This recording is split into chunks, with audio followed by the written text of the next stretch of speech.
7 day સ્કૂલમાં જે દુઃખદ ઘટના બની એના સીસીટીવી ફૂટેજ હવે સામે આવ્યા છે અને આ સીસીટીવી ફૂટેજમાં જોઈ શકાય છે કે નયન 12:49 અને 47 સેકન્ડે સ્કૂલની ગેટની અંદર છે, જે ગેટની બહાર તરફ જઈ રહ્યો છે. 12:50 અને 47 સેકન્ડે નયન ગેટ નંબર 3 થી સ્કૂલની બહાર જાય છે અને 12:53 અને 41 સેકન્ડ એટલે કે 3 મિનિટ બાદ તે સ્કૂલમાં પરત પ્રવેશ કરે છે. એ સમય દરમિયાન એટલે કે સ્કૂલની બહાર એની જોડે આ ગુનો થઈ ચૂક્યો છે. જ્યારે તે સ્કૂલમાં પ્રવેશ કરે છે ત્યારે તેની આજુબાજુમાં ઘણા બધા લોકો છે, પણ એના શરીર પર કોઈ ઈજાના નિશાન નથી દેખાઈ રહ્યા કે એના શરીરના કપડા પર કોઈ પણ જાતના લોહીના નિશાન નથી. તેથી તેનું કોઈનું ધ્યાન તેની પર પડતું નથી, પણ તેની જોડે આ ગુનો થઈ ચૂક્યો છે અને તે સ્કૂલમાં આવીને એક જગ્યાએ બેસે છે.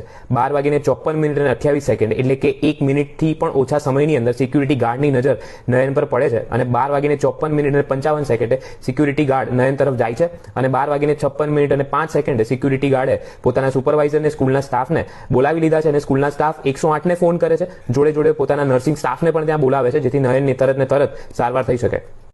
ત્યારબાદ આપણે જોઈ શકીએ છીએ કે 1:06 સેકન્ડે એટલે કે જાણ થયાના 4 મિનિટની અંદર અને વિદ્યાર્થીના સ્કૂલમાં પરત પ્રવેશ્યાની 5 થી 6 મિનિટની અંદર વિદ્યાર્થીને રિક્ષામાં બેસાડીને સરદાર પટેલ હોસ્પિટલ તરફ લઈ જવામાં આવે છે.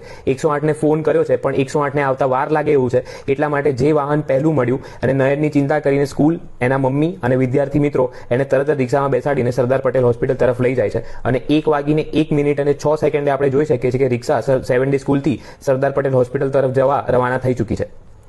ત્યારબાદ 1:10 એટલે કે ફોન કર્યાના 10 થી 15 મિનિટ બાદ અને નયનને શિફ્ટ કર્યાના 10 મિનિટ પછી 108 સ્કૂલના ગેટની અંદર પ્રવેશતી જોવા મળે છે અને એની જોડે 2 મિનિટ પછી આપણને પોલીસ કર્મચારીઓ પણ સ્કૂલમાં પ્રવેશતા જોવા મળે છે.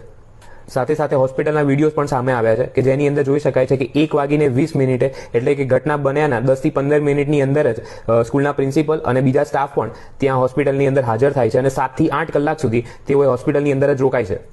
સાથે જ્યારે નયનને રક્તની જરૂર પડે છે ત્યારે સ્કૂલના 3 સ્ટાફ પોતાનું રક્ત આપે છે. એના ડોક્યુમેન્ટ પુરાવા પણ સ્કૂલે રિલીઝ કર્યા છે. આ વિડીયો સામે આવવાથી અમુક વસ્તુ જે સાફ થાય છે એ કે આ ઘટના સ્કૂલની અંદર નથી બની, સ્કૂલની બહાર બની છે અને સ્કૂલને જાણ થયા બાદ અને ઘટના બન્યાના 5 થી 6 મિનિટની અંદર જ નયનને હોસ્પિટલ તરફ રવાના કરવામાં આવ્યો. 108 ને પણ ફોન કરવામાં આવ્યો હતો, પણ 108 માં આવતા વધારે વાર લાગે એવું હતું. એટલા માટે રિક્ષામાં બેસાડીને એના મમ્મી, સ્કૂલનો સ્ટાફ અને એક વિદ્યાર્થી તેમની સાથે જાય છે. સ્કૂલનો સ્ટાફ આપણને હોસ્પિટલમાં પણ હાજર જોવા મળે છે. 7 થી 8 કલાક ત્યાં રોકાય છે અને વિદ્યાર્થી માટે 3 સ્ટાફ રક્તદાન પણ કરે છે.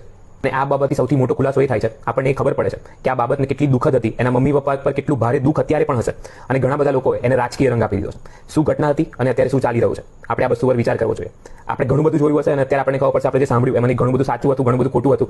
અને આ ઘટના શું હતી, એ છોકરાની લાશ પર, એ દુઃખ પર ઘણા બધા પોતાનો રાજકીય રંગ રમી ગયા છે, પોતાનો રાજકીય ખેલ રમી ગયા છે.